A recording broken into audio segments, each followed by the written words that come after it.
CWatt.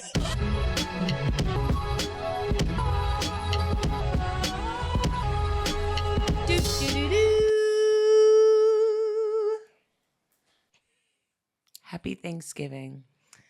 Happy, what do we call Thanksgiving now? Do we say anything else? Indigenous Peoples Day. Indigenous Peoples Day. That's not Columbus Day? Oh, every day should be Indigenous Peoples Day. Wait, what's Thanksgiving? Because Callie called it Genocide Day, and I was like, can we think of something let's different? not do that. Like... Hold on, let me see. New name for Thanksgiving. The internet says it's Indigenous Peoples Day. So it's not Columbus Day. Let's find out about Columbus Day. I thought that was Columbus Day. Let's see. Indigenous people. They're both. Okay. Which, valid. Yes. Valid. Love that. Well, yeah. Happy Indigenous Peoples Day, everyone. Mindy's going through it. I know. I'm worn out. I've been cleaning for 40 days and 40 nights. It feels like I walked in. It felt like I was still outdoors. It was that breezy and airy in here. Everything is so clean. Thank you. It's nice. Thank you. Yeah. But this is going to be another thick chat where we just talk off the cuff. We have no note cards. I'm not checking sources on this episode. Child, I'm on such a limited time today. I have so much to do. God. I don't even have time to take a piss in peace. I literally hopped off hopped off a plane, went to bed, woke up, had to go do all this fucking shit for Camp Floggnaw yesterday. Was there till midnight. Are you serious? We had to be there the entire time because we were there because Jay was there with Converse. As like, it was like a brand campaign thing. And so we had to be there through the entirety for the end. They wanted to make sure that she got content of the headline or whatever. We'll talk about Floggnaw. It was actually a good time, but it was just so fucking much. Like we just got off a plane. And then I went to bed, woke up this morning. I literally was like, I can't get up at 7 a.m. Yeah. I can't do it. Woke up at 8, got ready. I'm here now. I literally have to leave here and then go back to Floggnaw. And then probably end up coming back home around the same time, like 1:30, because it was like a Sprinter that they rented and they had to drop all the influencers off. And of course, like we in K-Town, we were the last ones. Oh my God. Okay. Same thing again today. And then I have to wake up at the ass crack of dawn because my flight's at 9 a.m. Which means I have to be at the airport at 7. Yeah. Which means I gotta be up at 5:30. Yeah. Can you just leave Floggnaw early? Yes, but also it would be a fucking headache. Mm-hmm. You know what I mean? And a part of me is kind of like, I just don't want to go, but I don't want to leave her hanging because it's just like, and no shade, shout out to y'all, Converse, great team. It's a whole bunch of white people. And I don't want to leave her by herself because I know it's going to be awkward as hell. And so I got to be a good girlfriend and I got to be there too. I feel that. Well, how was Portland? Was that good? Portland was great. Okay. Portland was great until I had a whole crash out. You know, one thing I will say, shout out to Travel Portland because they literally like rolled out the red carpet. It was really nice. We stayed in this like really, really fantastic, fancy ass hotel that had hot springs in the basement. What was the photo with the beds and y'all looking at the ceiling? That was the Portland Art Museum. Brand new. It was opening weekend. Yeah, and that's an art installation. Okay, yeah. It was actually kind of disorienting, I'm not gonna lie, but it was fantastic. That one installation. You have to lay on your back, staring up at the ceiling, and it's like first of all, I should have known because when you walk in, the first thing that it says is "help me." Right? So I was like, okay. And the description was like, it's an emotional, immersive art installation. They recommend that you stay there for at least 15 minutes and you just like breathe deep and look at the ceiling.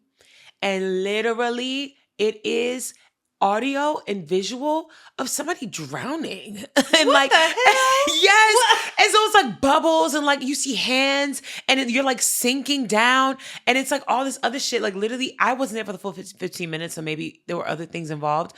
But after like the first 3 of me being like, oh, we're drowning. I was like, this is making me uncomfortable. Yeah. I had to get up and go. Art though. Gorgeous. It was nice. Okay. You know what I mean? The visuals were gorgeous, but my God, the trauma. And they should honestly tell people before, if you have any like trauma with that, don't do this. Right. That's a lot. Don't do this. Yeah. So everything that we were doing in Portland was black. Okay. So they had us go to basically all black businesses, shops, restaurants across the board. And they had us staying at this really fucking nice hotel. Like, it's like the nicest hotel in Portland. And it's on this very iconic black street, black neighborhood, Alberta Street. I mean, the hotel. Oh, Cascada. Cascada. Okay. And the neighborhood, like literally our intro dinner, we had dinner with the Travel Portland team, very nice people. And they were telling us about how like the street is iconic, black, been black for generations, all this stuff.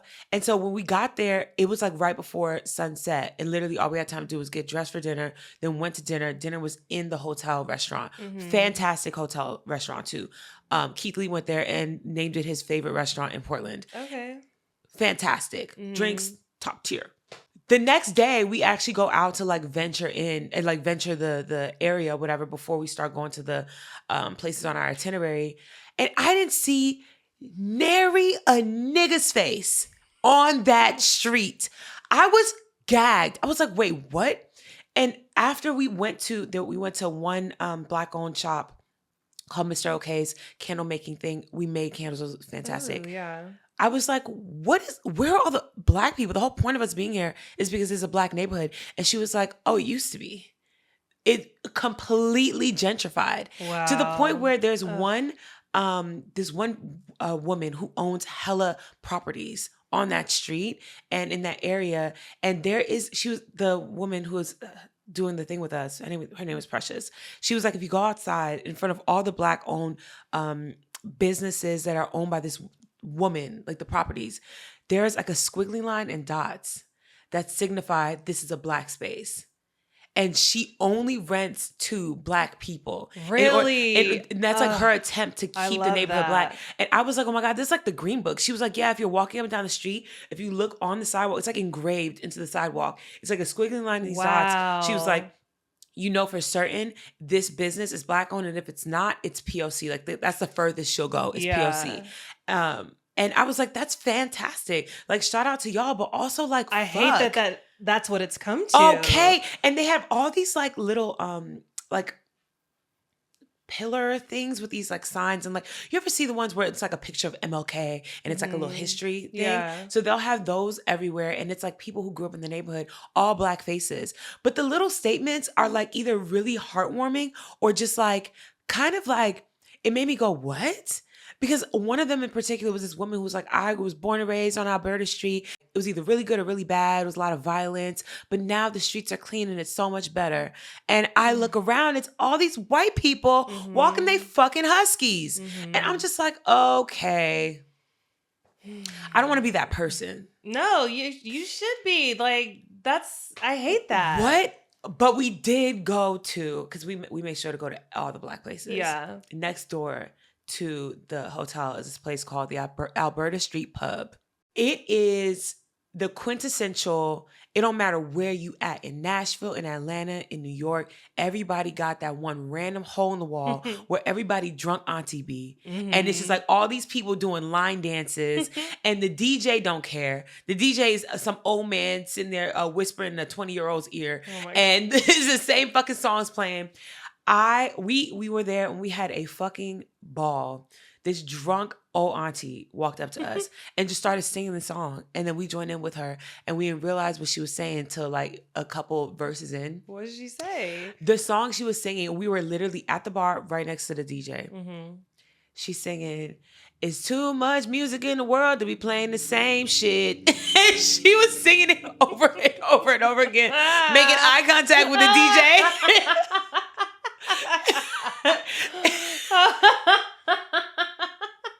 That's funny. I was like, I love black people. It don't matter where. And you can tell all the people there are like Portland, like residents. Like they're born and raised in this neighborhood. And I was like, damn, the diaspora is deep. Same shit. Yeah. Same shit. Craziest part though, I think the bar's like white owned now, but all the people that go there are black. And I just feel like And this is nothing against the people that sent us out there, because like they did a really good job and they sent us to all these great places. I think it's bothersome to me when you continue to label a neighborhood as like historically Black. Absolutely. It's like hypocritical. Okay. And Black people can't even live there no more. Like literally one of the women we spoke to, one of the business owners, she was like, yeah, they pushed all the Black people out to the numbers, which is literally like, and I think in every Black area you have this, where it's like the MLK and then like 153rd, like the 100s and up, all the Black people live now. And in this neighborhood, which is like supposed to be iconically Black, all these like really cute like carpenter homes that like Black people lived in, all these houses, built them with their bare hands. Nothing but like hipster families. That was sad. But aside from that, actually loved Portland. Yeah. It was very nice. It was a good mix of like small town and big city. It kind of reminded me of Nashville. Okay. Where it was like, because it's like clean and like newer, but like the Black people are very tight knit. Everybody knows each other. Like literally, we have a friend that lives out there. Everybody knows Shayna. Like everybody. She came to the hotel, and as soon as she walked in, she sat down in the lobby. 2 people she knew. Damn. Hey! I was like, what the hell? But that was really cool. We went out one night. It was cute. The food, everywhere the food was fantastic. We went to 2 Haitian restaurants. Okay. I didn't know they had Haitians in Portland. Me neither. Was it good? Yeah. First Haitian restaurant was like a Michelin star. It wasn't, no shade. I think all Haitian people, you should go check it out. The food is good. It's just like interpretive. It's very like, you know, hoity-toity, very fancy schmance, with like Haitian seasonings and Haitian like influences, but not what you think of when you think Haitian food. Yeah. We went to another spot, and that Jade got the entire Haitian experience. First of all, the good and the bad. We show up, and damn near everybody there is Haitian. They're speaking a Creole, right? Like the people that are sitting there eating, the guy behind the bar, and it's just like people just like talking about like politics and like actually no shade at all. If anybody, honestly, I have no allegiance to any of these people. They was talking shit about the other Haitian restaurant, and and I could hear them because I'm like listening or whatever, and I'm sitting there giggling, and Jay's like, "What's going on?" So I'm telling her. So as we're there, the server comes up, and the server's clearly like somebody's son or nephew, young, probably like 16, fresh off the boat. Okay, comes over, and he's trying to like explain things to me. I'm asking him questions because like I know what this is, I know what the food is, but like the menu was like typos and shit on the menu, and I just wanted clarification to know if I wasn't bugging. And he literally was looking at me crazy as fuck. And I was like one thing in particular, there's a place in Haiti called Jacques Mel. They had a drink called the Jacques Mel Punch. So I was like, why is it called Jacques Mel? Like, what is that? That's like you go in somewhere and it's like Nashville hot chicken, but instead of Nashville hot, it says Nashville. And you're like, okay, just quick question. Yeah. Like, what is that about? And he was like, it's a punch. And I said, yes. Why is it called Jacques Mel? He said, it's a drink. I said, okay. I was like, is it named after the place Jacques Mel? And he said, what? And I said, is it named? Like, bro, do you want this drink or not? Oh, no, literally. And he was like, oh, Jacques Mel. Yes, that's a place in Haiti. Bitch, I know. Literally, I ordered the goat, right? But I ordered the goat in like the actual name in Creole. So I was like, can I get the tasso cabrit? He says, okay, cool. Goes into the kitchen, comes back out. He's like, excuse me, man. Is this what you want? I said, yes, I just ordered it. He said, yeah, it's goat. I know. Oh my God. So then finally I had to do the thing that I didn't want to do by just saying, I am Haitian. Hello. So then I started speaking to him Creole. Cool. Now we're good. Everything's good. The nigga behind the bar is the owner. This quintessential misogynistic Haitian man, right? They're watching Miss International. So, or Miss What's Universe. That? Oh. Miss Universe. Miss International. I have not slept. Miss Universe. And it's like the top 5. And so he's like, who do you think should win to me and Jade? So I'm like, Miss Haiti. And he's like, she's not one of the options. So I was like, okay, I understand that. Cote d'Ivoire, which is like the Ivory Coast. She was like, top 5. Only person that was Black. Sorry. So I was like, yeah, her. So he was like, yeah, she's so beautiful. But that other girl, she got a better body. Oh, her. Like, and everything he was talking about was their body or their face, right? So then when Mexico won, he was like, she's not even cute. And I was like, it's more than that. Yeah. You know what I mean? So I was like, okay, clocking it, but also like not offended. It is what it is. He comes over to bring us our second round of drinks. And he starts asking Jade and me like these random ass questions, right? And at one point I clock out and I'm like looking at something else. And there's like some random white girl that was working there. She walked over. I was asking about the hot sauce. When I clock back into what they're talking about, he's teaching her how to say something in Creole. And I don't know what's happening. Jade don't speak Creole, so she's just repeating what he says. And she's literally like, mwen, remen, coco. He taught her how to say, I love pussy. So I was like, what the fuck? Oh my God. It's pissing me off again. I was like, what the fuck? And he was like, say, tell her what I taught you. And so she was like, what'd I say? And I was like, why the fuck would you teach her how to say that? Like, that's so fucking that's so fucking weird and rude. And he was like, oh, no. And I was like, don't teach her how to say that shit. Like, what? He was like, oh, you guys are together? Duh. So then I was like, okay, don't say that shit. He was like, no. Because at first he was like, yeah, next time when you guys go out to the next spot, say this to somebody. Say it to someone hot. And I was like, I'm literally right here. So he was like, oh, I'm sorry. Well, say it to her when you guys get home tonight. Yuck. Yeah. What the fuck? And so I started to get a little irritated. But Jay been clocking me lately because I can't hide my face when I'm irritated. And she said, I be mean mugging people. And and she was like, you need to work on that. So I tried my best because I have been a lot more snappy lately. And I think it's because I'm just a lot more tired. Because I'm not about to sit here and kiki with you through that. Yeah, no. So when we're leaving, he like tries to get her to say it again. And I was like, what is your problem? And he was like, no. I apologize if I offended you. I just didn't think y'all were together. But now that I know, I'm just teaching her good things to say to you. Heated up in the bedroom. And I was like, you run, this is a business. If she was with a nigga, right, you never would have taught her to say that. No. If he was a nigga and he was with me, you never would have crossed that line.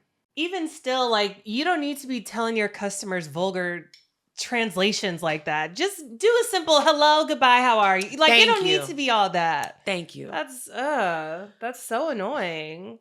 Listen, I went and I got a reading from this lady. She was very chatty, but it was very nice. Third Eye bookstore, Third Eye.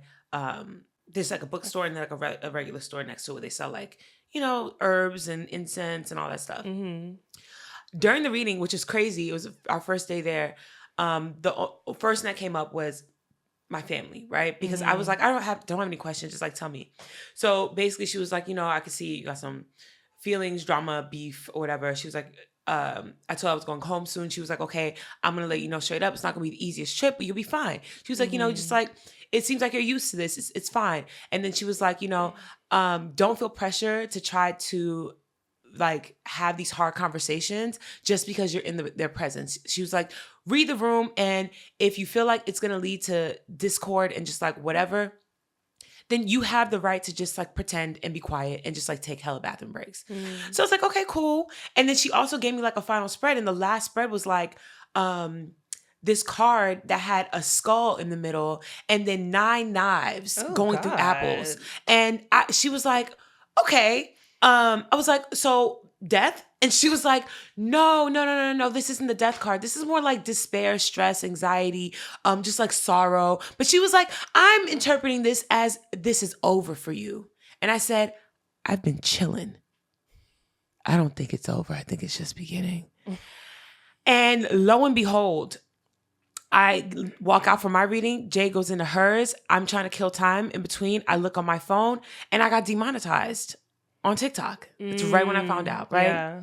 And that really set me reeling because I make basically half my income on TikTok. Yeah. And now that is putting me in a very fucked up predicament where now I'm like, I have to work more. Like I have to pick up extra days.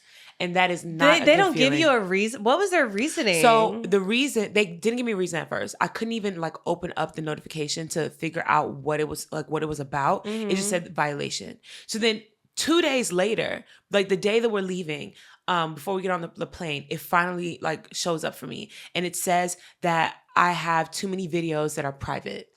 I have no videos that are private. All the videos on my page are open and they're there. Yeah. Right? So then I appeal, and in my response to the appeal, I'm like, this is false. All my videos are public. It takes another day. I get a response back and they say appeal still denied. Even though they said it was proven that my videos are public, it says it's still denied because I violated their terms. But they give me no explanation as to what terms I violated at all. Yes, at all. And so then it's like, okay, well, you can reapply to the creator program December 22nd. And I went to go look at that and I can't even do that. Literally, it's not an option. It's there, but it's like, you know, when you have like a button, but it's like not like. Yeah, like highlighted. Yes. Click it. And I was like, okay, well, maybe it's not highlighted because it won't get highlighted till December 22nd. But then I literally read beneath it and it was like, I basically am permanently like disbanded from the creator program. And every day I've in the past 4 days have gained almost 10,000 followers. All of my videos, I had over $1,000 in my bank gone. They took it all. Oh my God. Yeah. And literally it pisses me off because every single time I open up my app, I get more notifications. Yeah. And I think that they literally did it because of the fact that my page is doing so well. And they were like, you just taking all the money. And it's not even a lot of money, y'all. I make my rent and that's it. That's wild. Yeah. And there's nothing I can do about it. Like, genuinely. You don't know, because I had a contact at TikTok, but they don't work there anymore. Jay did too. And she hit her up and she said she no longer works there. Yeah. I don't think anybody, like I even hit up the people because I used to be part of this like creator program. And I tried to hit those people up. They don't work there either. Yeah, I feel like they fired everybody. Yeah. They fired everybody and they're just like knocking niggas off. And so for me, it's one of two things. Either you didn't like the fact that you see the trajectory of my page and the profitability of it and you don't want to pay out. Mm-hmm. But in my mind, a couple $1,000s a month is not anything for you to be that upset about. Like, if I was raking in $10K, $20K a month, okay. But that's nothing. The other part is I think they're just mad because I've said things about Israel and about Palestine on my page. And because I've been looking it up and there have been hella people talking about the same experience and they all said the same thing. They have either said pro-Palestinian things or retweeted pro-Palestinian things or just anti-Israel things or anti-Trump things. And their page got demonetized with no explanation. I saw one video of a girl who has a plug at TikTok, got her plug to look into it and they still wouldn't give her shit back. And so I genuinely believe that it is like active, like suppression or just like punishment to people who are going against the status quo. I'm sorry, Mindy. Girl, it's okay. I'm going to talk about one more thing that I crashed out about, and then I want you to tell me about everything that's happening in your life. Okay. Well, before that, try Facebook Reels. I've been telling y'all, get on Facebook Reels. I don't have Facebook. I'm going to have to get a whole new Facebook. Just do it. Yeah. Yeah. It just sucks because like, when you join things like Facebook Reels or even Reels in general, you open yourself up to the most disgusting human beings possible. Like the comments and the commentary and the way that people interact with you on these apps, like on Facebook and on Instagram, are like traumatizing. Like literally, Jada's had a few Reels go up and the comments she gets are fucking disgusting. Like people say the rudest things because it's just like, I don't know what it is about Instagram and Facebook. They have the same like energy of just like this, the weirdos have taken over. You know what I mean? Anyway, yesterday I had one of the biggest like crash outs I've had in a very long time of just me just like being over it all. And literally it all started with me giving my mama a life update about you.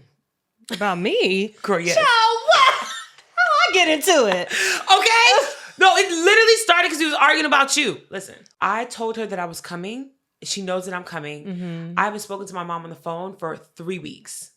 And it has gotten to the point where we play this thing where I used to call all the time. And then every single time I call, she'd be like, damn, you took forever to call. And I'm like, girl, the phone worked both ways. Right. But it's fine. So yesterday she calls me, and it's crazy because I was going to call her because I'm leaving in 2 days. Mm-hmm. So, we're on the phone catching up. I tell her about my flight, all this stuff. She's like, I told her I was going to get an Uber from the airport to her place. And she was like, no, your uncle's going to come get you. And no shade, love my uncle down.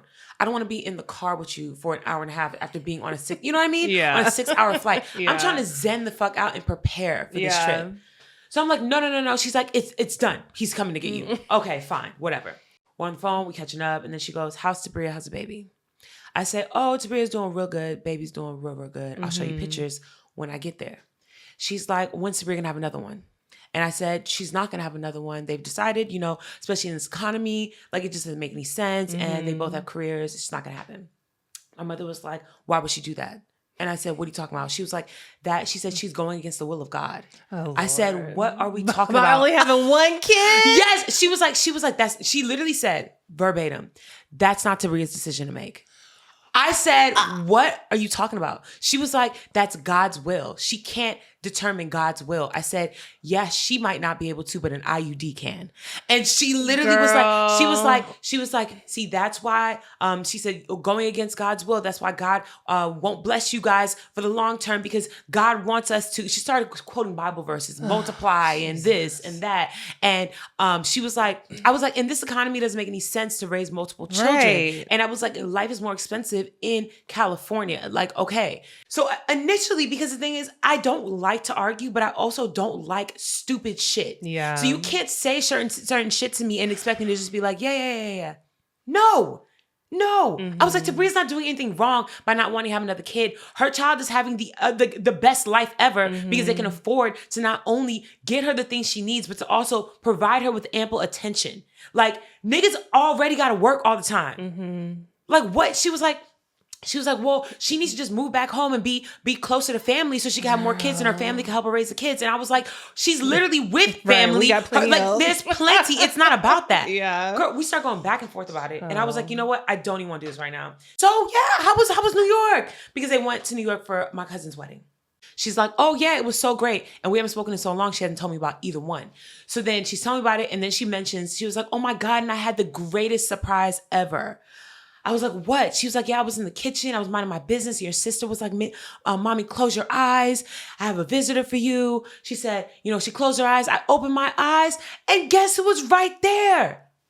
My ex-childhood best friend that I fell out with. No, she wasn't. And she's like, yeah, oh my God, I'm so proud of her. She looks so good. She's married now. They're trying to have a baby and blah, blah, blah. She's like, oh, but you probably know all this. And I said, no, I don't, because I don't care to keep up because we are no longer friends. And so she was she literally said, oh, well, that's such a shame. Like you could see by the glow in her that she's living her life, and she just came from church and blah, blah, blah. And I was like, okay, cool. And she was like, yeah, you know what, Mindy? By your response alone, you're being so like short with me or whatever. By your response alone, I can tell you still have so much bitterness in your heart. She was like, you need to learn how to forgive. She was like, I don't even remember what happened between you guys for you guys to not be friends anymore. Clearly, if I forgot about it, it's not that big a deal. You need to let it go. Are you fucking kidding? And this is why I say you don't like me. Because there's no reality where I would ever tell, it doesn't matter. Tabria could tell me about somebody that pissed her off 5 years ago. I still don't fuck with that bitch. Right. My niece, my sister, my mom, it don't matter. And I literally said that. I was like, Mommy, do you know how fucked up this shit is? Because at that point, now I'm done. Now I'm not playing nice with you no more. I'm pissed. I'm irritated. And she was like, oh, you got all this hate on your heart. All this hate on your heart. You need to let that shit go. God don't like that. God don't like that. And so I was like, okay, I don't have no hate in my heart for her. And I literally was like, because my mom is like, you need to forgive her. It's not about her. I don't care. Like, I have no beef for her whatsoever. If I saw her today, I'd be like, hey girl, what's up? How you doing? I have no beef with her at all. I'm not upset that she showed up. I was like, how would she even know that y'all was in New York? Right. My mom was like, oh, your sister keeps in touch. She hit her up. Okay. The fact that y'all, and it's not just my sister, it's the both of y'all, love so much keeping in contact with motherfuckers that did me the dirtiest tells me all I need to know. This year, my sister was still following my abusive ex that literally tried to end my life. Still double tapping on the pictures. And I had to be like, what the fuck? And I brought it up. My mom was like, that's not that big a deal. You know how the internet works. I have police reports. He literally choked me out. He tried to kill me. Mm-hmm. And she's like, you just got all that hate on your heart. You just can't. This is your problem. You just so angry. You always so angry. Here you go again. Crashed out. Why are you still going? Because of my niece and my nephew. I haven't seen them in 2 years. And my niece be calling me all the fucking time. Literally. When my mom was on the phone with me, she was in the background. She was like, when do you land? I understand. You know what I mean? Mm-hmm. I'm not going to lie. Probably going to shorten that trip. Mm-hmm. Might just take that L and pay that extra fee and come back early. Oh my God. And the thing is, I love my family. I think that I have just gotten past the point of wanting to maintain the status quo and like the niceties of like, oh, you know, you're the child. You can't say anything. Mm-hmm. Fuck that. Dr. Johnson would have an aneurysm if she spent a day in my house with my family. A fucking aneurysm. I hate that like my viewpoint, my experience within like my family and my community has made me so anti like church and like community and church people. Mm-hmm. Because it's just like, y'all be worse.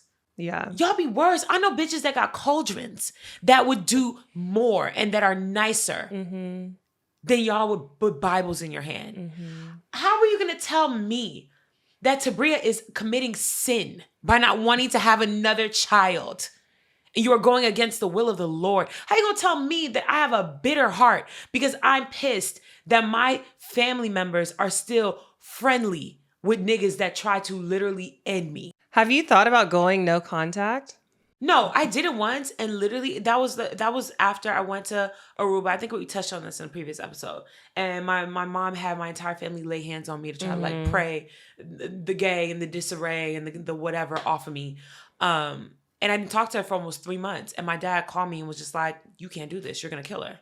Your mother's blood is going to be on your hands. She's going to die from the stress. Well, then what? That's not your problem. I can't do it. I know. I can't do it. I'm going to go and I'm going to smile. Because the thing is, at the end of the day, I love my family. I love them bad. Yeah, but it doesn't seem reciprocated. And it's causing you stress. And you're managing. And the thing is, it's not your responsibility to manage hers. Very true.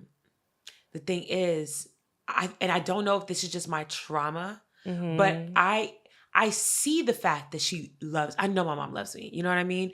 Like, I know she does, but I still hold firm in the fact that she does not like the person that I am. Yeah. You know what I mean? Like, she would be so much happier if I became a nurse, never left home, married a shitty nigga that would cheat on me all the time, but it's okay because he goes to church, and just popped out several children and was in the house every Sunday with her cooking a dinner and lived 5 minutes away. She would be the most joyous person in this world. How does she treat your sister? Girl, the crazy thing is, even though my sister has done my sister has lived a life, so much more forgiving, still very judgmental though. So I'll give that to her. She treats both of us pretty shitty.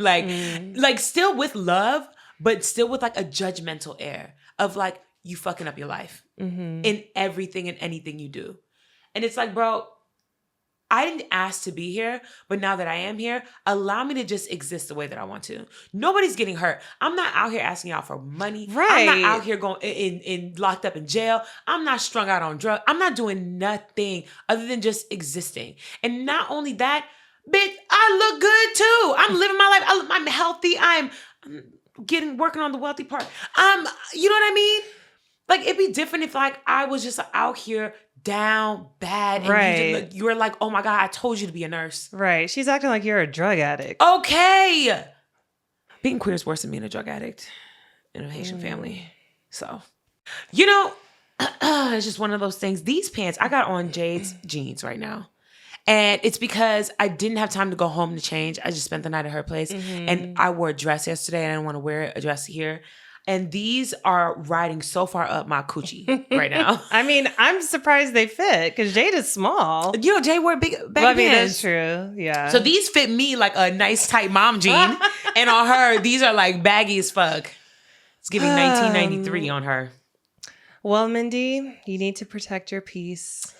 You need to put yourself first because you're still putting their feelings ahead of your own. Oof. Your niece and nephew, you can contact them on their own. You don't need to go through them all the time. I know. I'll use my miles to fly him out. There, you can see him. No, my niece, she's like almost grown. She's 15. Yeah. And so I'm like, okay, girl, like eventually it will be y'all coming to see me. Yeah. Because my God. How old's your nephew? 14. Okay. I didn't realize they were that close in age. Yeah, my sister literally, when the doctor said you can't do nothing for 6 weeks and one day she was knocked up. Oh my God. They're Irish twins. Their birthdays are 1 month apart. That's insane. Mm-hmm. I know. This is the type of fertility my mother is wishing upon you. She's praying it on you. Stay far away. She said, please. It's so crazy. You know, I say all the time, for people like your mom, there's so many, especially when it comes to immigrants, so many of them think that way. Yes. And it's essentially just indoctrination.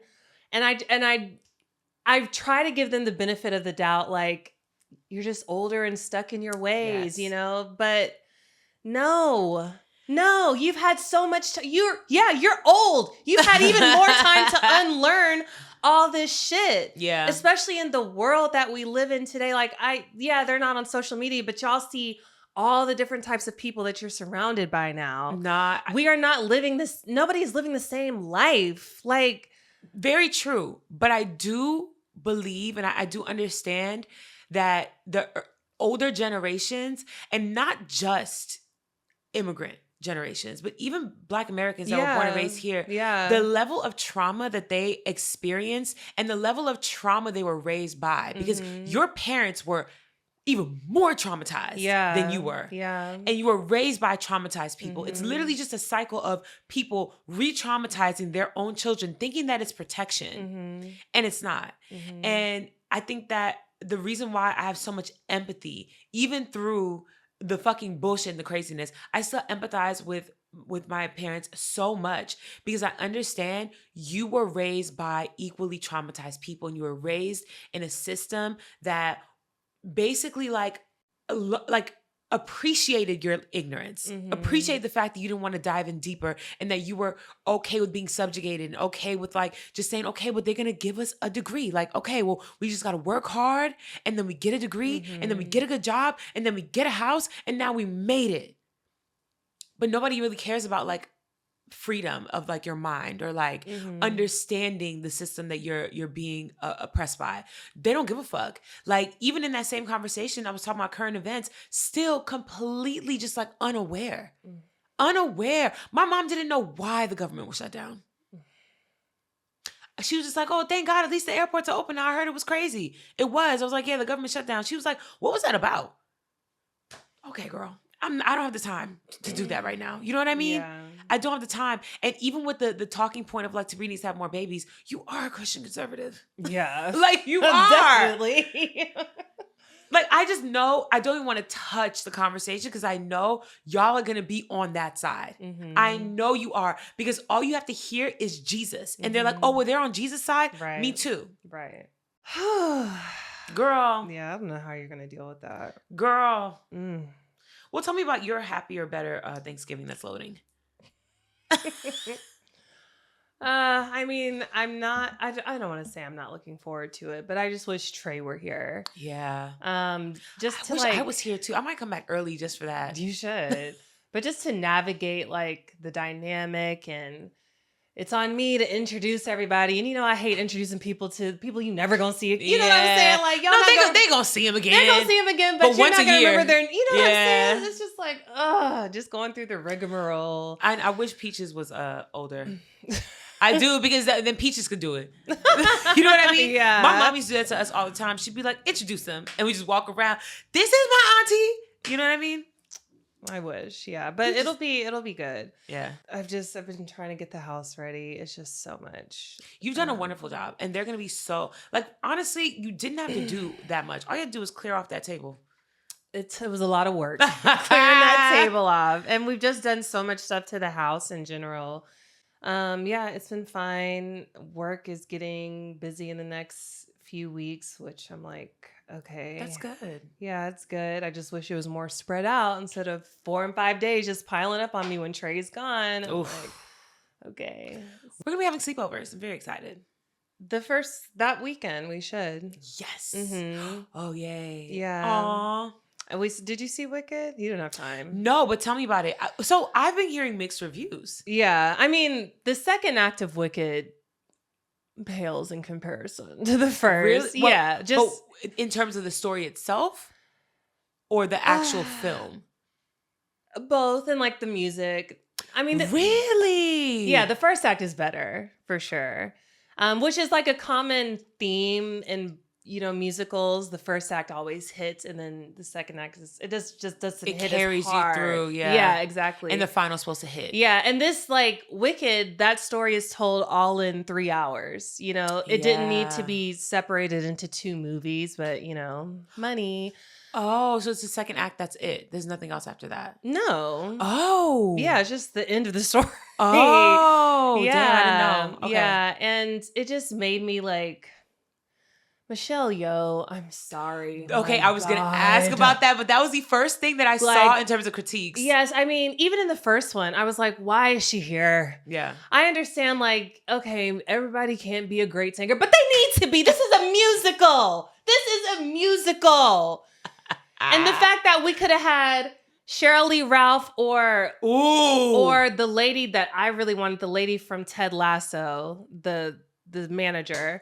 I don't think I know. I can't remember her name. You won't know her name, but she's theater she can down. Sing? Yes. Oh man. She would have been fantastic. Either one of them would have been amazing. Shirley Ralph would have chewed that shit up. Yes. Michelle Yeoh, girl, I don't ever want to hear you sing again. I'm sorry. Really? I love Michelle Yeoh. She's a great actress, but please, never again. She just gave nothing. I saw today that both Cynthia and Ariana both like really vouched for her. Like they pushed to have her play it. And it's crazy that was the case when they're both prolific singers. So they recognize good vocals. Yes. So was it just based off of like the acting chops or like the friendship aspect? I'm like, y'all were friends? Like, because even no shade. If I were one of the two and it was like, oh man, we can cast Tabria, but Tabria couldn't sing, I'd be like, love you, girl. Yeah. Or how do you feel about getting like a ghost singer and just having it dubbed? No, I don't even want it. Just know when to bow out. Just know. You knew you shouldn't have done that. Yeah. And it was just, Mindy, once you see it, it's so glaringly obvious. Like, you don't belong here. Oh. Like, damn. And just like things fell flat. Like, what's the girl's name? Elphaba's sister's name, the one who can't walk. Oh, yes. I don't know her name, but I know you're like her whole death. It was just like, oh, girl, you don't know the story by now. Please. Oh, Dead the House. You're right. Girl, I forgot. I'm not gonna say no spoil. It's been out for 20 years. Like, come on now. I'm like, girl, don't ruin it.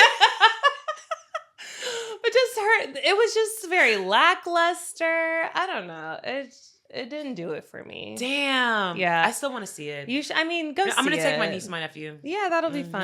And we saw it in 40X, which was insane. I saw Justin's TikTok about it. Like, I low-key felt like we needed seatbelts. It was moving that much. I'm okay. It was wild. 40X, you have to choose the right film to experience that. Yeah, but I mean, I would do it again, but they said they wouldn't. I'll do it again. Yeah. Or not again. I'll do it, period. But, I've never done it. We should go. Mm-hmm. Okay, so how do you feel about all the clips of Cynthia? First of all, what? Have you seen how everybody's saying that their trauma bond or their bond is like an ED bond? Did you see that? No, and people but I've seen people say that it's because they have low sugars. No, literally, somebody said they always holding hands because one of them finna drop. That's not funny. It's not. That's not funny. That's not funny. But I will say, I saw before and afters of like them. So someone had like a side-by-side comparison of like right before filming started, in the midst of filming for the first film, and then this one. And they have both lost more weight through every single iteration. And I would love to understand what that's about, because to me, it's not a like, oh, you know, just like you're working a lot naturally. They're both naturally small, petite women. Yeah. They were already small. Like even in the beginning, before the filming started, they were still small. But now it's like, what's going on here? And I'm not skinny shaming whatsoever. Yeah. I just want to understand how this is happening to all y'all on the same set. Like, what is going on this set? I mean, in Hollywood in general. Many of you guys may not know this, but I did Ozempic for 1 week. I shot myself up. And now it's making me think maybe I should get back on track. Because all these motherfuckers, it's working. Clearly it works. Mindy. I know. I'm not going to do it. You don't need it. You just need to be disciplined. No, yes. True. That's true.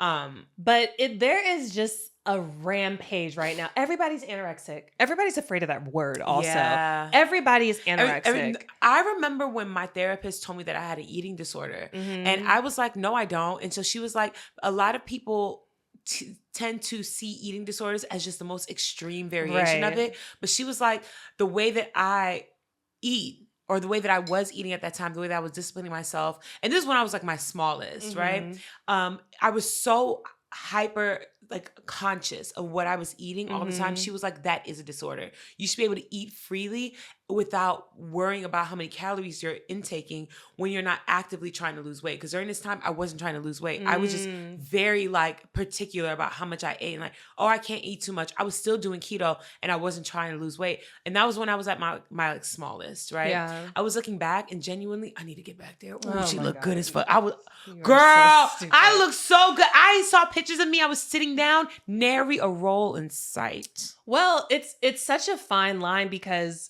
we both have eating disorders on the other end. Yes, that part too. No, she said that too. Because we emotionally eat. No, okay. So my therapist, shout out to Dr. Johnson. She told me that I have both eating disorders. She was like, because I don't understand how to just relax and like eat the way that my body naturally wants to eat. Because either I binge or I severely restrict my food. And there's no in between. And then when I do eat just like naturally, I feel guilt. And then she was like, that guilt will push you in one of two directions. Yeah. Either you feel guilt and then you binge because you're so sad because you think you're fat. Or you feel guilt and then you restrict and then you don't eat for 3 fucking days. Yeah, it's a tough one because it's a lot about how we were raised, and we were both raised in households where we had to eat all the food on our plate. Oh, girl. And even just with the current state of the world, famines going on all across the globe. Yes. I'm not wasting no food. And my mom used to say it to me all the time. Yes. She would literally be like, do you understand that you have cousins in Haiti right now that are eating dirt? Oh and I'd be like, oh my God. She'd be like, you need to eat your food. How ungrateful. I know. It's so toxic. It is. But save the leftovers. You don't have to eat it all in one sitting. Yes. Just save it. Also, I think Jade has been such a good example to me because she was raised in a very like Cosby-esque household, right? Not as like warm and like, lovey-dovey because her family's from Memphis. So they're both like, very Southern and like kind of strict and Southern, but still very like, they're not going to force her to do anything she doesn't want to do, right? So she said that when she was a kid, if she didn't want to eat, she just didn't. And like, if she was at the dinner table and she just got 1 scoop of rice and then like a chicken wing, that was it. If she wanted to eat dinner, or her mom made a dinner and she wanted a PB&J instead, they were like, all right, cool, girl, but the rest of the food's in the fridge if you want it. And so she doesn't have any of these like food like proclivities where she's just like, I have to, like, I literally will watch her eat. She'll leave all the food on the plate. Girl. And I'll be like, we have to take that. She's like, for what? Girl, we're going to eat it. She's like, it's sushi. I don't give a fuck. Or I'll finish her plate. I remember it's compulsive. When we used to clean houses and I was...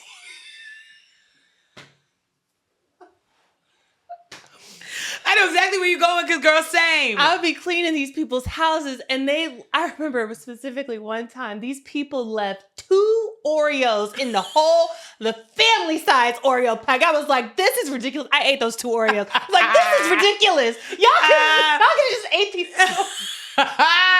But literally, that's the scarcity mindset. Yes. Well, for them, it's like, who cares? They're just gonna buy some more Oreos. But for me, it's like, you can't do that. Mm-hmm. Like, you can't do that. You order, even when we go to the, oh my God, when we go to the movies, she's like I pick like Diamond member, whatever. Mm-hmm. So every single time we go, we get 2 free small popcorns. Right. And she'll literally eat a handful and then that's it. And I'm like, what the fuck? She's like, whatever, like, it doesn't matter. So then I'll pack them up. And she's like, why the fuck are you taking the popcorn home? We just had a whole dinner. Mm-hmm. We can't just leave it here. I They're going to throw it know. away. And so what I do now to try to combat that is I'll go and I'll just give it away to a homeless person. Okay, yeah. It makes me feel better. Mm-hmm. And if I don't find a Or homeless just person, get 1 popcorn. okay, yes. But she literally would be like, no, I want my own. And then be like, actually, I'm full. It drives me insane. Yeah. Oh my God. But we're working through it. We Because I are. think it is important to know like how to intuitively eat. That Because she knows how to do that. Yeah. It's so easy to overeat if you don't. Like know what a proper serving size is. Yes. That's why like tracking calories is such a fine line. Yeah. For me, it has worked tremendously. My eating habits have been so much better lately. And I'm still like, I'm losing weight healthily. It's slow. It don't but matter. I'm nickel and diming these pounds off. It's working. And it's going to stay off because you're doing it slow. Yes. Yeah. But I got a walking pad. period. Girl, I be in there Hey. watching my shows. No, that's honestly the best way. Girl, literally, because I'm like, if I'm going to sit here and I'm going to just ride or be on my phone, I'm going to walk and be on my phone. Yeah. I will say though, learning how to eat intuitively and like removing that aspect of my brain is so fucking hard. Yeah. Yesterday they had a brand brunch before we went to the festival, and they went to Bakery. You know, Bakery is yeah. all these tapas. So order all this shit, and it's everybody's like sharing or whatever.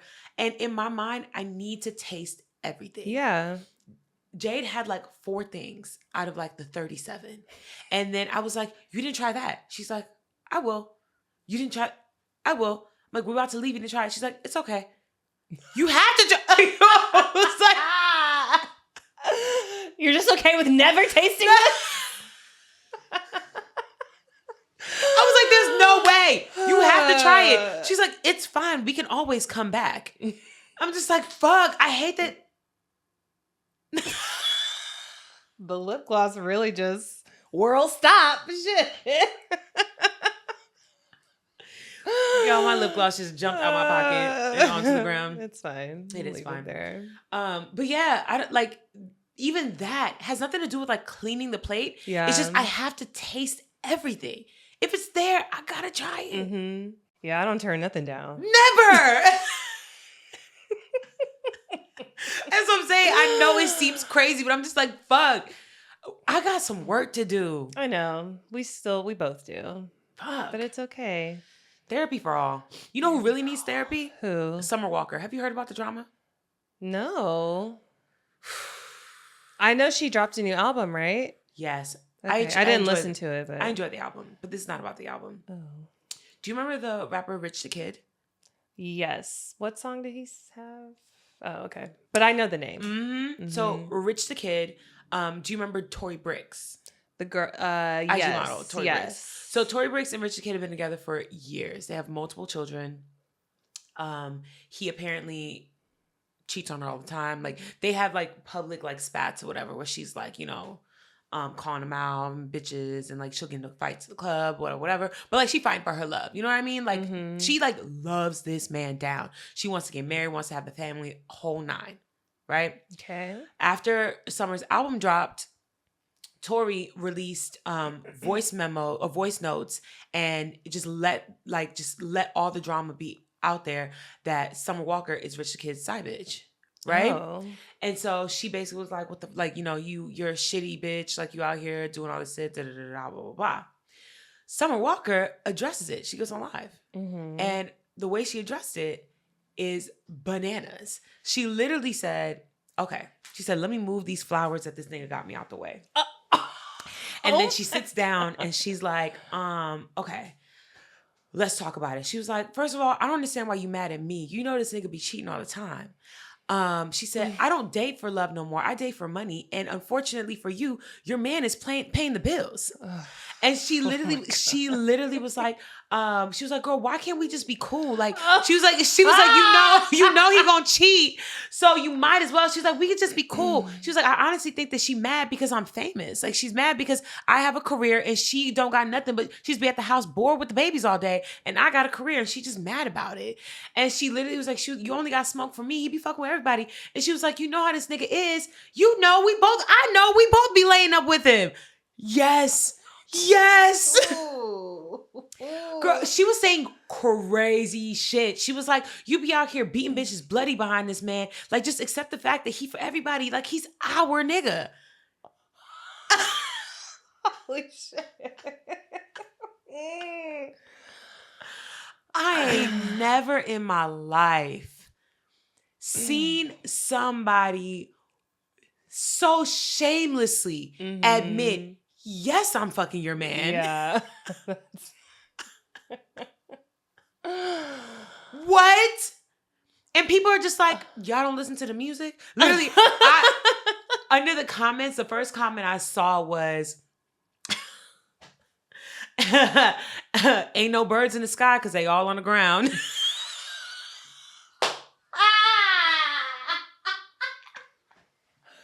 That's fucking funny. I was like, okay, yeah, no, factuals. I'm at a loss. I'm at a loss with this situation because, okay, I have two things, and also I have no beef with Summer Walker. I don't know her at all. This is just my opinion on the situation. It could have been somebody else, and I would feel the same way about this. Number one, over it. Still over it. What's the last album called again? Girl, I don't know. Over It Again. I don't know. But girl, all of your music is you boo-hooing about a nigga doing you dirt. And you are on the internet smiling. Somebody literally commented and said, I know this ain't someone with the anxiety. On the internet, Kid smiling about you fucking on this woman's man. And not just her man, the father of her children. They've been together for like 7 years. Yeah. Like, this is a long-term relationship. Like, it is obvious, it is well known. You intentionally got into this relationship. You know what I mean? 2, you saying, oh, you only date for money now. Baby, you know what else you can do for money? Work! Like, girl, you put out an album every 3 fucking years. Do more shit. You don't have to fuck on niggas for money. You are a famous singer. You are extremely talented. Clock in. It never, ever, like, fails to shock me when the most spiritual bitches be doing this shit. Summer Walker wore white for a year, head wrapped, got baptized, got spiritually, had her candles in, put a picture of her altar out there, whole 9. And I don't have no feelings about that because I think that we all should have a spiritual practice and we all should try to find a way to get closer to our spirituality and to God in whatever way you do it. I'm here for it.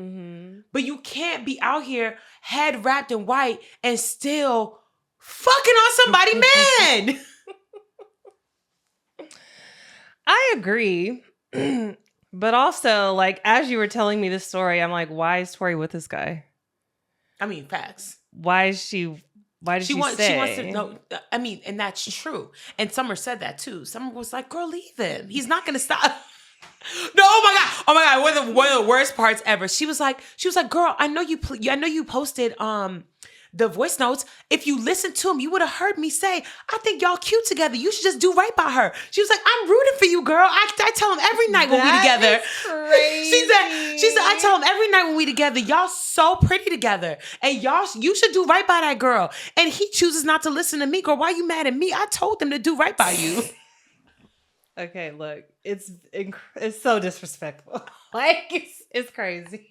And the thing is, okay, I don't got no kids. I don't understand. Don't know what that connection feels like. But I don't know what that connection feels like.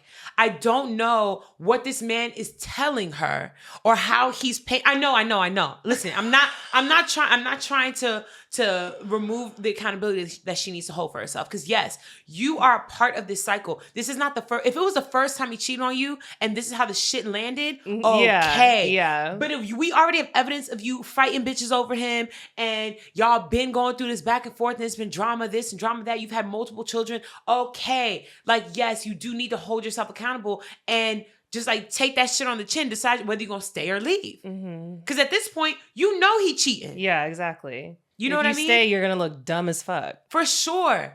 But I'm not going to lie, though. You ain't had to embarrass her like that. That's so crazy. That was crazy. That's so like to do it online. Wild. Like just send a voice note back. Shit, I don't know. The entire live was so disrespectful. Yeah, she literally had this fat ass fucking bouquet. Let me move these flowers. This nigga got me out the way. Yeah. Also, look, I know that there are situations where women fear for their lives and they won't leave. They can't leave. This is not that. I don't think. They do be fighting. They be it'd be a little scuffle here and there probably. But I do believe that it's a relationship that's rooted in toxicity. Yeah. And so they're probably both trauma bonded to each other. Because Lord knows this is not the first time she's left him. Like, I mean, it's been like publicly done multiple times. And so you have to have the strength to say to yourself, no matter how much he grovels, no matter what, I'm not going back to that. And also, I don't know how much of this is financial. Also, when the fuck did Rich the Kid get such a big bag that he can afford to take care of his baby mama, his kids, himself, and Summer Walker? Right, because I can't name you a song. And Summer Walker, she got money of her own, so that means you're not giving her pennies. She's not going to be impressed by you giving her $1,000. Right. You spending money on her. A big bag. That's why it's so important to have your own, regardless of the relationship status or whatever. For sure. I feel like a lot of people, like, not that I'm not advocate for Sheer 7, but I feel like a lot of people misinterpret what she's saying. Yes. You need to use his wealth to build your own shit. You need to have all your ducks in a row. I saw this video the other day where this guy, I don't know if they were married or what, in a relationship, he was asking her, who's the electric company? Who do we pay our mortgage to? Who's do I owe on the car? Asking all these questions about finances. I don't know. She didn't know anything because he takes care of everything. I hate relationships like that. I hate that. If that man left you today, you wouldn't know what the fuck to do. But I will say this, we don't know. I think being around different types of people has taught me that a lot of the times women who are like that because they were raised by a family that takes care of them. So they don't care.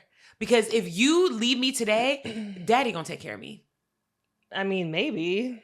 No, that's an assumption. That's true. That's true. I feel like people who come from financially insecure backgrounds are not that like, you know what I mean? Like if daddy has a trust fund for you and you manage to find you a rich nigga and, you know, he takes care of all the bills, you don't give a fuck because you didn't know what was happening before either. You know what I mean? But then there are women who are just willfully delusional. Like the woman who got by the Danish Deceptor. Have you heard of that? Of course I have, Mindy. I watched all 26 parts. No, you didn't. I did. Oh, please tell me your opinion. Did you watch all of it? Yeah. Well, not all of it, but I did. I got all the cliff notes. I've watched multiple videos about it. I was really trying to like rock with her at the beginning, but after probably the second video, I was like, oh, you're just desperate. And you were blinded by a white man who is not even that attractive. She described him, Mindy. I saw the picture. Klein model. I was like, this can't be the dude she's talking about. He's average. Okay. What are we talking about? In his defense, it says a lot, or white men in particular get a lot more grace when they're over 6 foot. He was like 6'3", and he had a nice body. You know what I mean? Yeah, like the standards are lower. but they're still high on her end. Yeah. She is the quintessential Pick me. coon. Pick me, Kunisha. Okay? Because it's the fact that he was white. Yeah. If that were a Nigerian man, First of all, did you see the? Of course, you watched all the 26 parts. But when she was talking about how he was willing to go to Nigeria, and she was like, "You're willing to go to the village? Oh, don't bring your Rolex to the village. Yeah. You are shit talking, down talking your own country of origin. Like there aren't rich niggas in Nigeria. The fact that she didn't seem offended when she was talking to that other guy, the businessman, and he was like, I thought you were in on it. Aren't you Nigerian? Aren't you a scammer? Bitch. The gasp I gusped when he said that, and she didn't even react to it. I was like, what? Girl. Also, and this is how I know, either you are willfully ignorant, willfully to the point where you knew it was a scam from day one. Literally. But you chose to pretend. Yeah. Because you were so in love with the fact that this white man wanted you. It has to be something, because there's no reality. There's no reality where I'm dating someone. They tell me that they want an Olympic medal, and I don't Google that shit because we're gonna sit down together and watch it together. He said he was Danish royalty. You ain't gonna Google that? Are you kidding me? What are we doing here? Are you kidding me? You're Danish royalty. When you met his mom, you was in Terminal 8 at Delta. There's no reason why she wasn't flying on a private fucking jet. She said they lived. She rode economy. Oh, I know rich people, sometimes they drive Priuses. Where is the chalet? Where is the chalet? Honestly, the minute he asked you for money, Miss Mamas, he asked you for $6,000. This man is royalty, but he needs a loan. Make it make sense. I knew she was desperate after I found out that she was a contestant on The Bachelor. Yeah. Girl. Mm-hmm. Yeah, girl, you was looking for your white man. She was not scammed. She wasn't. She willingly. And my thing is, everybody around you gave him money too. That part. Everybody around you. But the thing is, I know for a fact, because she made it seem, in her telling of the story, she really made it seem as if she didn't know until after the fact. There's no reality where Trey would come to me and ask me for money. And I'm not telling you. I don't even care if they said, oh, keep it a secret. Girl, he's asking for $3,000 plus. There's no reality where Jade is gonna come to you and ask for money, and you're not finna tell me. Exactly. Get the fuck out of here. Can we There's no fucking way. There's no fucking way. And your sister, you're trying to tell me your sister didn't tell you that this man borrowed money from you? The minute a nigga comes to me about, I'm gonna be like, oh, one moment, because fuck no, girl. Do you know your nigga's broke? Did you know that? 34 cents. Did you know? Like, oh my God. And the fact that she really thought, like did you see the video of her talking about black women? No. So I stopped after, I didn't watch anything else after. Okay, well after people started chewing her the fuck up, she made a video and she was like, it's so disheartening, but it's not surprising. It's always black women tearing down our own. Girl. We are calling your ass out. Girl, you just don't want to be held accountable. Exactly. For the fact that, for one, you don't even want to be one of us. If you want to keep it real. If we want to keep it really real. Because we see who all your friends are. Exactly. I'm sorry, you're Nigerian. There's no reality where you don't have black friends. Mm-hmm. Get out of here. That's intentional. Get out of here. Just thirsty as hell. Yeah, that really got on my nerves. You know what else got on my nerves? What? Nicki Minaj. Did you see her speech at the UN? I saw a clip. It's not surprising though. It's not surprising. Have you seen any responses from the Barbs? I haven't seen any. Yes. Oh, what are they saying? No, there was one in particular, and honestly, I should pull up. I'm gonna pull it up, and I'm gonna read it to you.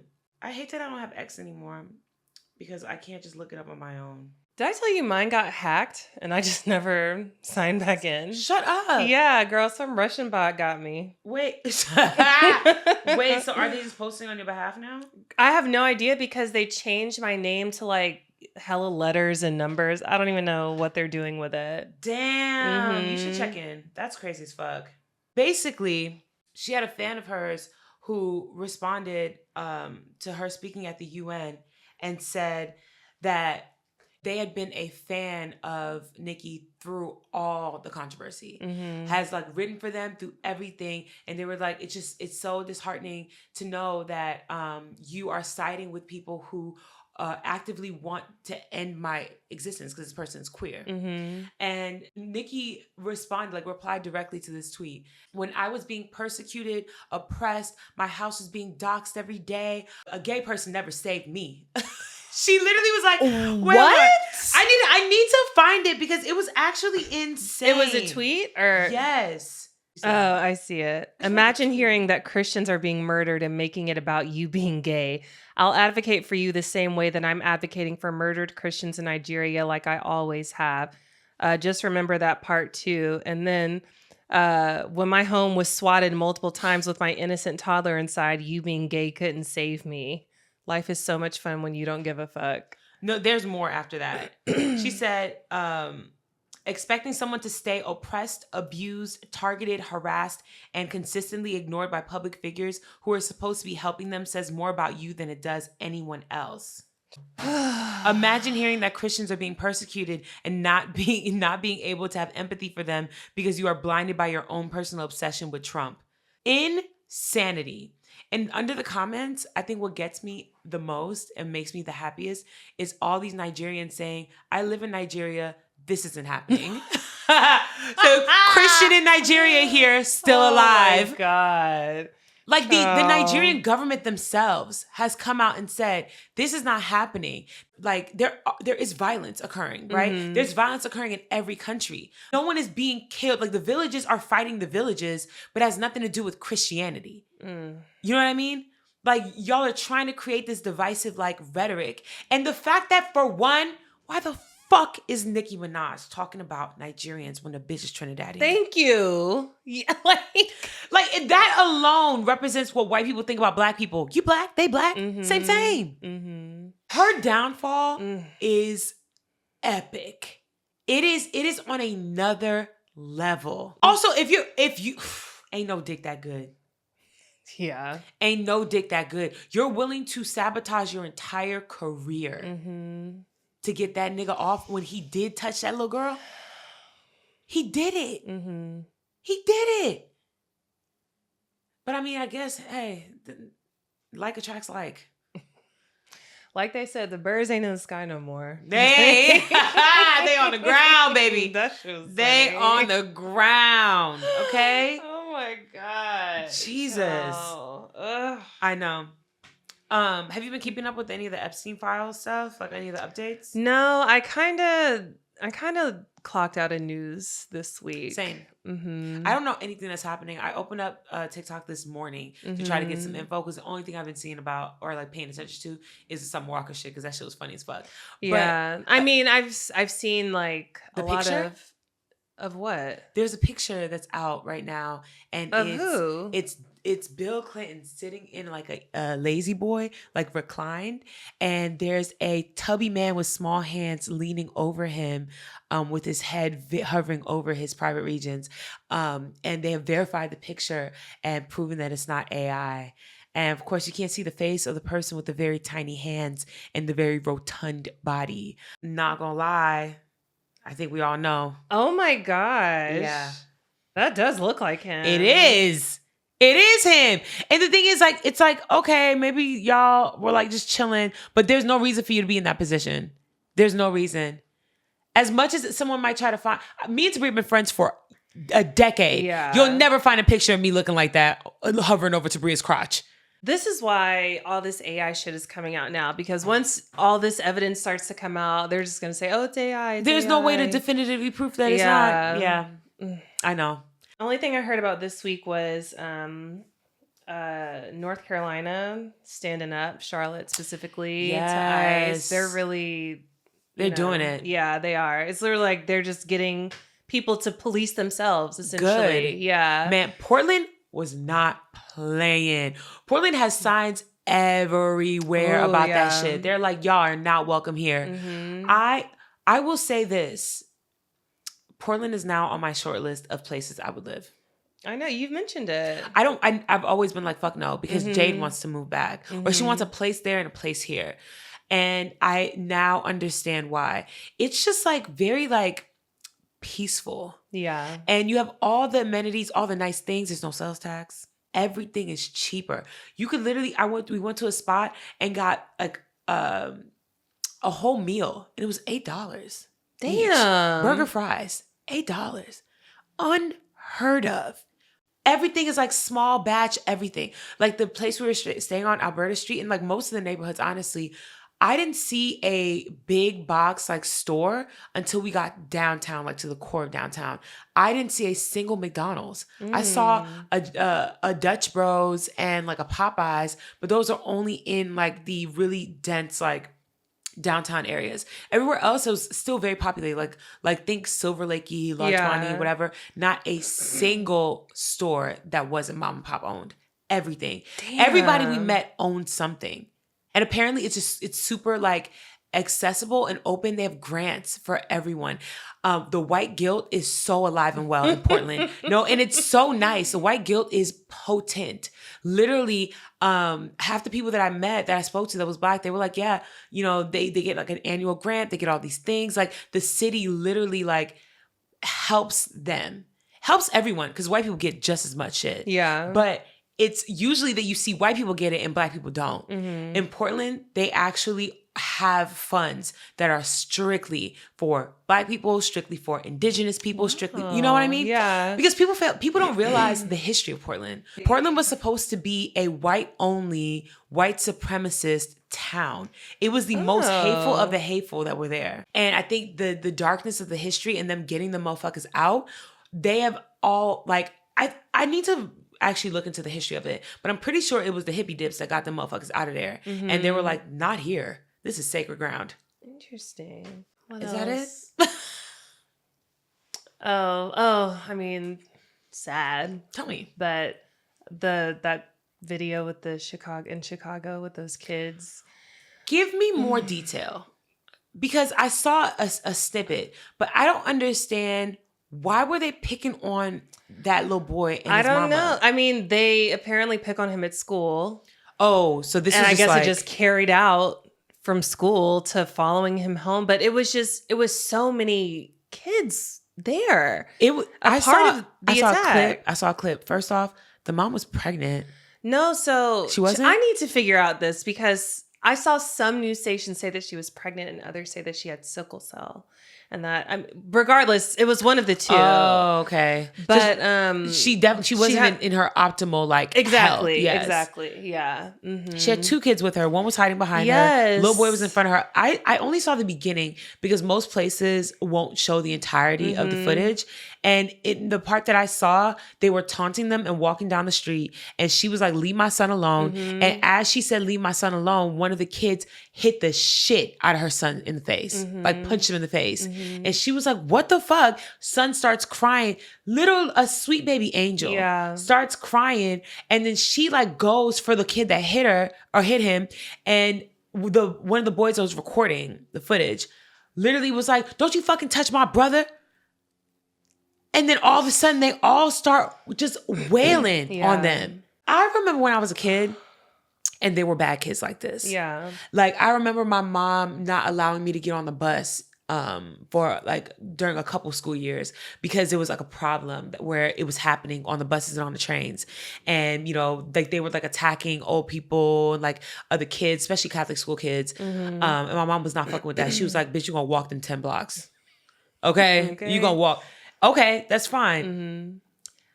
I know it starts in the home, but I still don't understand how so many kids can have that same mindset. Yeah. 1, I understand. Yeah.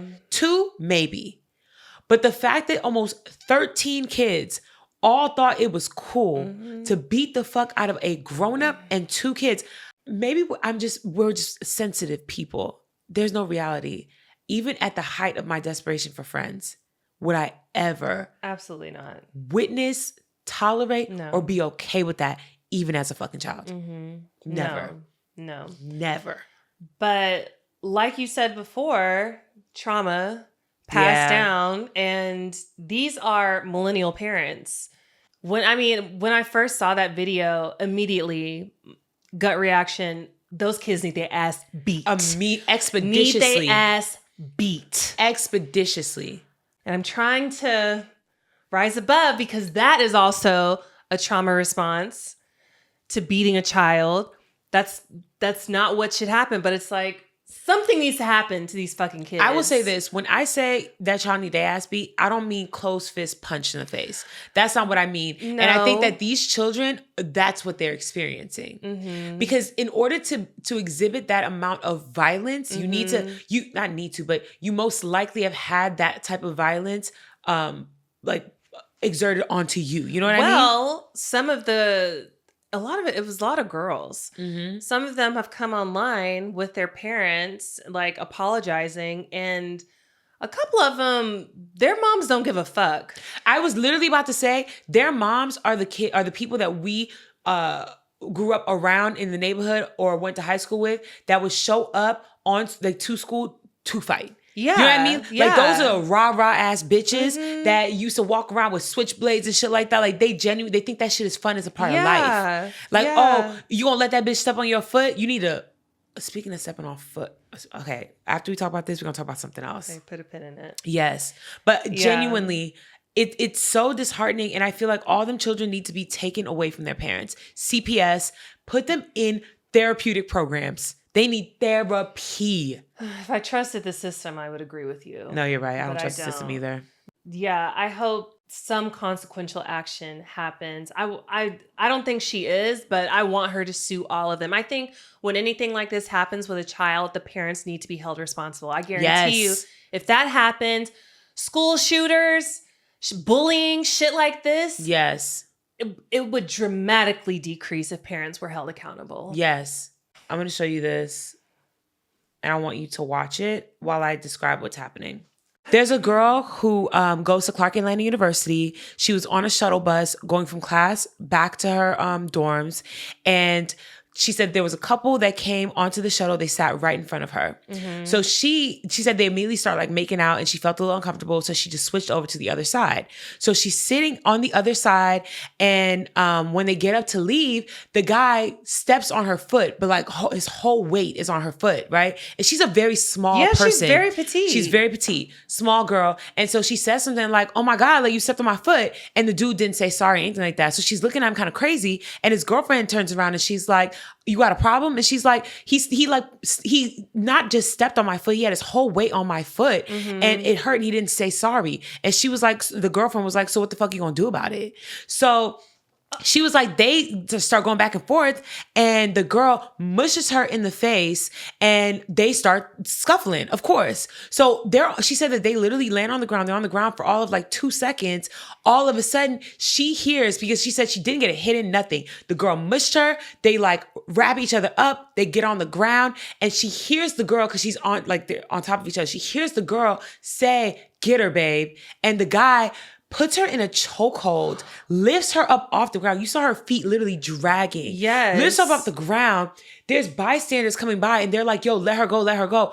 That man is so fucking angry. He literally was choking her out, saying, "What nigga you got? Where your nigga at?" Because he wanted to fight. He literally just wanted to harm someone.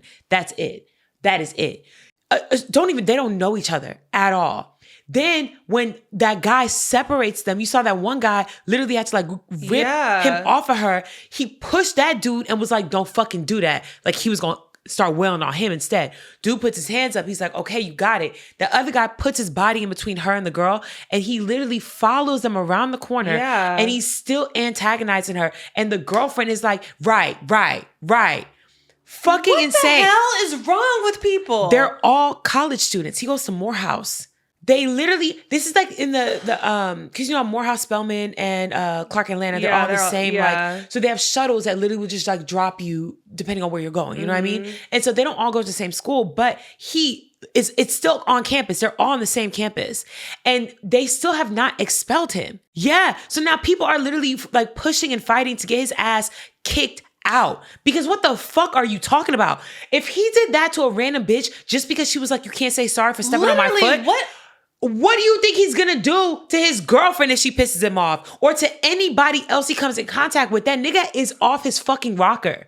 And what type of shit is she on to encourage that? Because they both off they fucking rocker. What the hell? They're both off their fucking rocker. She clearly wanted to fight too. They're clearly the same kind of individual. You know what I mean? And they probably hype each other up, and they probably go around fucking shit up and catch attitudes. They have like a couple's like account, or she posts him on her page all the time on here. And literally, it's so crazy because it's always a bitch with the Bible verse in they bio. Always. And like the first video I saw of them together, it was like a couple video, and it was like when God sends you a like, I don't know, fucking like a Genesis 26 man. And it's like fucking literally like, oh, I'm so lucky, got this man of God. That man of God almost killed a girl. Literally. And when I say she's little, y'all, if you don't want to go see the video, I'm not even exaggerating. Her voice sounds like a baby. She was like 5'2", 100 pounds, 110 pounds maybe. Literally. Insane. Insane. These people just walk amongst us. It's crazy. It's so scary because it really is like, you don't know when you're going to run into a person like this. Girl, did you see that story from Nevada? That road rage incident where a guy, road rage scuffle, shot into a car, killed an 11-year-old. I saw the body cam footage of when the cop came, and it's actually disgusting. So first off, the stepfather, it had to be the shock. Because he's standing right next to the guy that shot. Mm-hmm. He's literally bawling, crying. No shade. If it was me, I would be fucking that nigga up until the cops got there. Mm-hmm. Cop gets there. He's inconsolable. He's literally crying. He's like, my son is dead. My son is dead. He's in the back seat. He shot him. My son is dead. And the guy literally walks up to the cop, calm as fuck. He's 22, mind 22. you. Calm as fuck. And he turns around, puts his hands behind his back. He's like, arrest me. I shot him. I shot him. And the guy's still like, help, help. And he's like, calm down. Give me a second. What happened? He just said there was a dead child. You didn't even go to see if you could even give CPR. Like, I want y'all to understand, when people watch this video, they're just like, oh, wow, that's so crazy. At least he turned himself in. I need y'all to realize that there was no sense of urgency. No. When this Hispanic man told him that his son was dead in the back seat, he said, calm down, and turned his attention to the man who literally just said, I shot him, and was like, tell me what happened. What? I'm so sick of everybody. I'm sick of everything and everybody. I'm sick of it. I'm sick of it. I'm sick of it. I'm sick of it. Positive news. Chadwick Boseman got a Hollywood star. Oh. Posthumously, yeah. That's honestly nice. That's still a loss. That that one hit echoes hard. Yeah, ugh. You can feel that it echoes. Anything else good happened? Do you have any good news this week? I found $20 yesterday. Oh, period. I've made almost 1,000 selling things on Facebook Marketplace. Girl, I need another job. I might start doing that too. If anybody know anybody that is hiring or passing out brand deals, please shoot them my way, because on Reels. I literally just don't read the comments. I literally I still don't know what I'm doing right now. Like, losing a chunk of your income in this economy is devastating. Mm-hmm. Are you going to work more at your job? I have no choice. I have to. Thankfully, I have like a very moderate, mild baby savings. It's fine. Everything happens for a reason. Ebbs and flows. But hey, if you experience a good time once, you'll experience it again. When we were in the Sprinter headed back from Camp Floggnaw yesterday, it was hella traffic. The drive was literally a journey. Mm-hmm. So we started playing games, and we played that game where you say 2 letters. Oh, and you think of a famous person's name? Uh-huh. And 5 letters in a row, me and Jade said the same name. Oh my letter. gosh. And I didn't realize how many people have like the same like LL, CC, HH. Mm-hmm. So many people. I want to play. Oh, okay. Okay, question. Yes. Which letter comes first, or does it matter? It doesn't matter. You can do it either way. Okay, so just notable figures, celebrities, athletes, all that? Anything, yeah. But not our like friends or anything like that, but like notable people. I mean, I feel like I would let it slide if it was a friend, but yeah. Really? Okay, never mind, no. Okay. Never mind, no. All right, okay. Ready? Yeah. 1, 2, 3. S. S. H. Harry Styles. Oh, wow. Yeah. Yeah. Okay. Go good. 1, 2, 3. P. Penelope Cruz. I was thinking Chelsea Pierce, but then I was like, who is that? No. Chelsea Handler. Yeah, I have no idea. Yeah, I don't know. Okay, here we go. Okay. 1, 2, 3. E. J. Edward Johnson. Who is that? A former president. Girl, I was thinking James Edwards. Isn't that somebody? I have no idea. I don't know. I feel like that's somebody. James Edwards? Jagged Edge. No, that works. That works. Jagged Edge. That's a fun game. No, we were eating it. I was having so much fun. Yeah, that's a good one. One more. Okay. Hold on. I got to think of something real good. A letter? Yeah. Okay. Just. No. Come on. Okay. 1, 2, 3. T. M. This should not be Tabria Majors. No. Tierra Marie. Oh, girl, you're so good at this. Yes, Tierra Marie. That's good. That's good. Yeah, I love that game. Who was headlining at Floggnaw? Oh. Floggnaw. Okay. Yeah. I know. So I'm going to tell you about the performances that I saw and how I feel about them. Kali Uchis ate it up. Okay. She looked amazing. She sounded really good. It was a really great performance. And she even had like a short film in the middle that she showed. And it was about like her being the child of immigrants and like just abolish ICE, whole nine, how like immigrants are such a pivotal part of the culture of America. Mm-hmm. And then at the end, like as people were cheering, she was like, I just have one more thing to say. Fuck ICE. She did a whole little speech thing. It was beautiful. Tyler, the fucking creator is probably one of the greatest performers I've ever seen in my life. Genuinely. And it's not he's always been this way. Mm-hmm. Every time I see him, it gets better. Mm. He's such a good way of creating a world to the point where I didn't really like listen to the last album for real. Mm-hmm. I know like the bigger songs like Sugar on My Tongue. Yeah. Sure. But I didn't really know any of the other ones. And even without me knowing them or me not knowing them, I still had a fucking ball. It was great. He was dancing his ass off. Dancing. Okay? Did he have dancers? No, but he had like random people that would come out. Like he had like these two guys like do little, break dance shit. Yeah. Because this last album is kind of like a timepiece. It's 80s heavy. Mm-hmm. He had two girls shaking ass to one of the songs. One girl was on skates and she was like skating or whatever. Mm-hmm. It was like an immersive experience. It was really cool. Clips, they performed and that was nice. It was nostalgic. It was a good experience. I will say, Childish Gambino, I felt like I should have paid for that.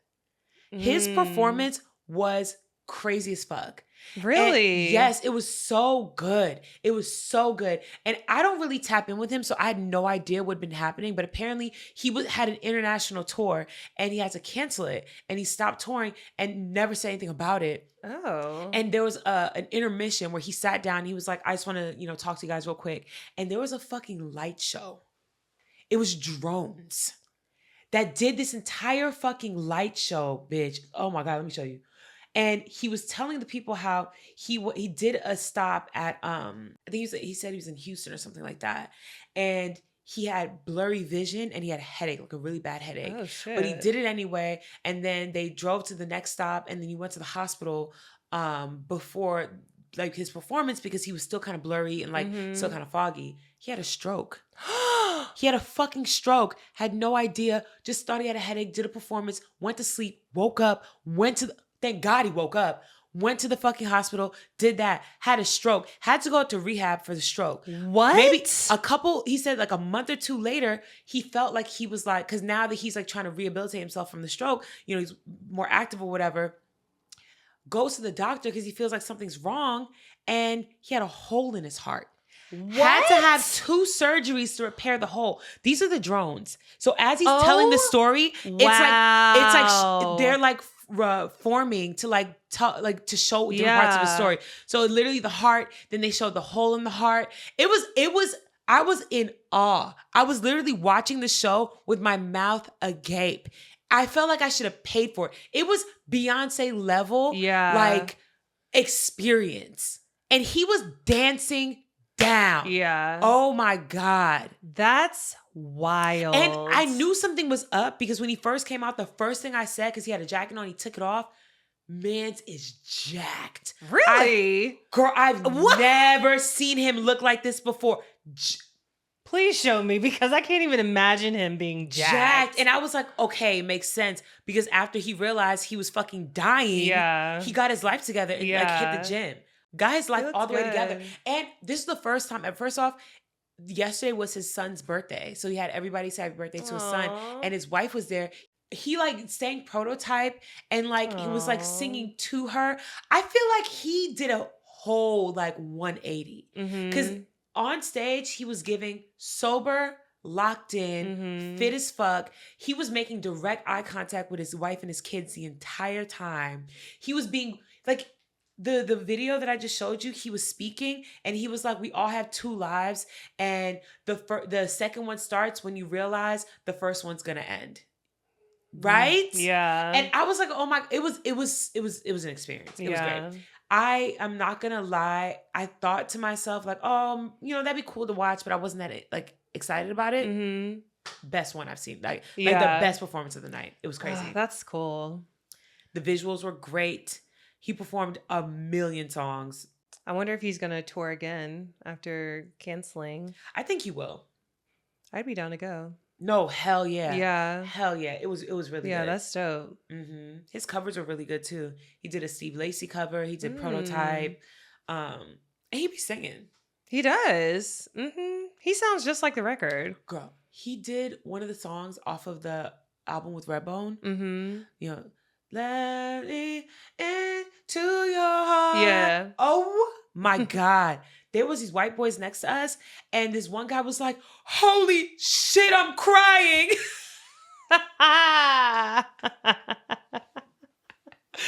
No, but he was eating it. I felt something. I literally got chills. I was like, oh my God, this is crazy. Okay, that makes me excited. I hope he tours. It was great. It was really good. Did you see Beyoncé out? I saw that she was at the F1. Yes. F1 race car thing. Yeah, right. What was she doing? I don't know. I feel like this is just the rollout to Act 3. But what does the race cars have to do with it? We don't know right now. Okay, cool. But yeah, but I feel like she has like bigger hair. It's a little darker. Titties out.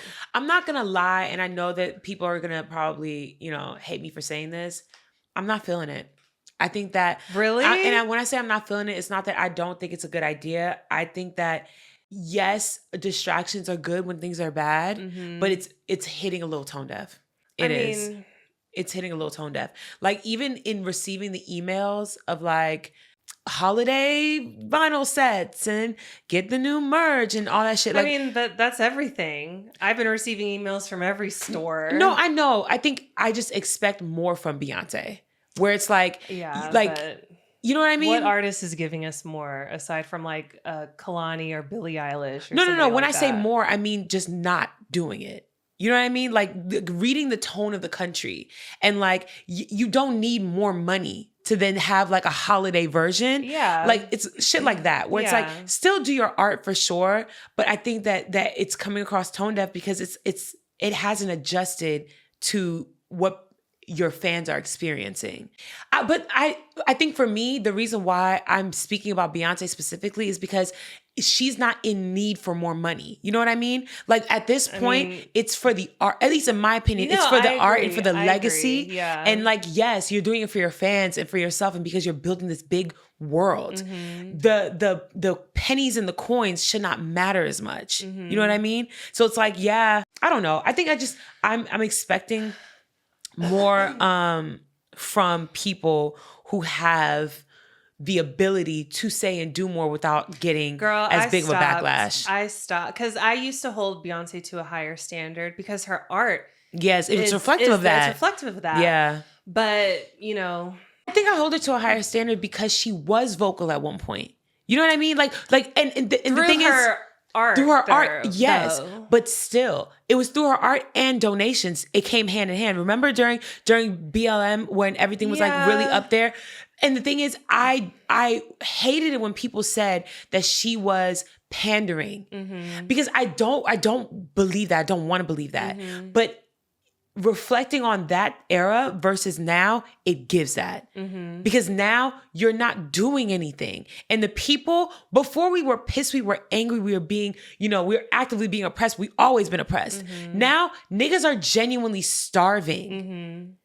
What are you doing? This really infuriates me. Beyonce makes me upset. But when I saw this, it made my blood boil. But Kevin Hart and LeBron James are in this FanDuel commercial. And it's a gambling site, right? Okay. I feel like these gambling sites are just running everything right now. They're running, but they're also running it up because when people are disenfranchised and they don't have money, they try to make the most with the least. That's what I hate about it. Yeah. Because LeBron James is a billionaire. Yeah. Kevin Hart is on his fucking way. Yeah. Why are y'all promoting gambling? Something that is so harmful to our community. Our community specifically. Yeah. Why are you doing that? Yeah. The check is not that. You don't need it. And that's my point. That's my point to a lot of this. Yes. You don't need it. You don't need it. And you're choosing to do it even still, which makes me believe that you don't understand what's happening for real because you're so far separated and you exist in this world where class supersedes your race. And now you don't, it's like when Lil Wayne said, I'm not black, I'm rich. Right. Exactly. It's the same thing where you're forgetting how you got there. There are little yous out there that have no chance to then become you because their daddy spent their last on fucking FanDuel and now they in the system. Right. Y'all, if you have kids, please, I know we are in a time where everybody wants to be a content creator now. Yeah. Everybody still wants to be a rapper. Everybody still wants to be in the NBA. And I understand, but please prioritize your kids' education.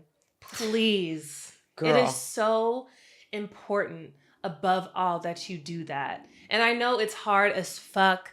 Public school system is horrible. They want AI to be more in the schools. They give tablets are a requirement for a lot of schools now. I know it is hard, but you have to.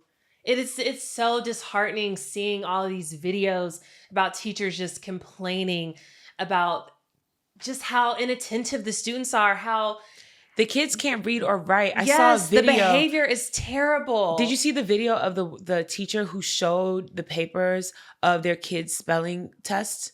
No. And this was like the 5th grade. Like it wasn't like a toddler, 5th grade. And they couldn't spell basic words. Basic words. And their handwriting was that of a 6-year-old because they don't write. They don't put paper to pen. They're out here just typing everything. And I'm happy you know how to type. That's great. But what the fuck is that going to do for you? You need this education. Like the fact that y'all can't spell because spell check is adjusting everything for you is crazy.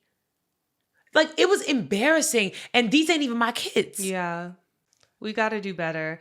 And I know it's hard. I know a lot of parents have multiple jobs, but it's also coming from a lack of care from parents. I was really about to say. Because a lot of parents don't care. Yes. Because a lot of parents are addicted to their phones. Period.